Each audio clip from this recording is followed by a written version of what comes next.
Hello, good evening. कसे आहात सगळे? होप सो तुम्ही सगळे आनंदी असाल, खुश असाल, हॅप्पी असाल. तर स्वागत आहे तुमचं सगळ्यांचं माझ्या यूट्यूब चॅनलमध्ये. तर आज होती महाशिवरात्री आणि माझा उपवास होता, रियांशच्या पप्पांचाही उपवास होता. मी उपवास दुसऱ्या दिवशी सोडते, पण रियांशचे पप्पा त्याच दिवशी संध्याकाळी उपवास सोडतात. तर त्यांच्यासाठी तिथे रात्रीच्या जेवणाच्या तयारीला लागले.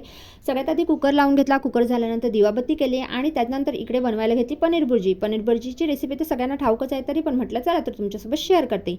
इकडे टोपामध्ये थोडंसं तेल ॲड केलं, त्याच्यानंतर जिरं टाकलं. जिरं टाकल्यानंतर लसूण घातली, छान अशी परतून घेतली. परतून झाल्यानंतर एक कांदा कट केलेला छान सोनेरी रंगावर परतून घेतला. कांदा परतून घातल्यानंतर लगेच एक टोमॅटो छान सॉटे करून घेतला. टोमॅटो छान परतून झाल्यानंतर त्याच्यामध्ये एक शिमला मिरची मिडियम आकाराची कट करून घेतली होती, तीही घालून छान अशी परतून घेतली. शिमला मिरची परतून झाल्यानंतर त्यामध्ये ॲड केले हे सुके मसाले जसं लाल तिखट आणि हळद, आणि तेही छान असं परतून घेतलं. छान परतून झाल्यानंतर त्याच्यामध्ये स्मॅश केलेलं पनीर घातलं. पनीर ॲड करून झाल्यानंतर तेही छान असं मिक्स केलं. छान असा सुंदर असा सोनेरी कलर आला होता. त्यानंतर त्यामध्ये चवीपुरतं मीठ ॲड केलं.